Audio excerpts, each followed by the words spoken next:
ఒక్కసారి అరుణాచలం వెడితే చిత్రగుప్తుడు గీత గీస్తాట. ఈ జీవుడు అరుణాచలం వెళ్ళాడు కాబట్టి తరువాత అని గీత గీస్తాడు. అంటే అరుణాచలం పట్టణంలోకి ప్రవేశించినంత మాత్రం చేత అంత గొప్ప అనుగ్రహంగా ఈశ్వరుడు భావన చేస్తాడు. అటువంటి చోటికి వెళ్ళడం, ఆ అరుణాచలానికి అంటే అక్కడ ఉన్నటువంటి ఆ కొండకి ప్రదక్షిణం చెయ్యడం అంత గొప్ప విశేషం.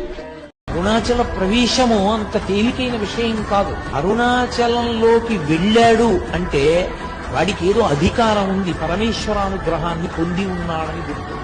అరుణాచలం వెళ్ళి అడగని వాడిది పాపం తప్ప, అరుణాచలం వెళ్ళినటువంటి వాడికి, అరుణాచలం వెళ్ళి ప్రార్థించిన వాడికి సాధారణంగా కోరిక తీరకపోవడం అన్నది. అసలు అరుణాచలం అనేటటువంటి క్షేత్రం ఒకటి ఉంది, పరమశివుని యొక్క పరిపూర్ణమైన అనుగ్రహం ఉన్నది. అక్కడికి వెళ్ళాలనేటటువంటి కోరిక పుట్టడం జరగదు. ఎందుకని? అసలు కొన్ని కోట్ల జన్మలెత్తితే తప్ప అరుణాచల పర్వతం గురించి తెలుసుకోడు. అరుణాచల ప్రవేశమునకు ముందు, అరుణాచల ప్రవేశము తరువాత అని జీవుడికి విభాగం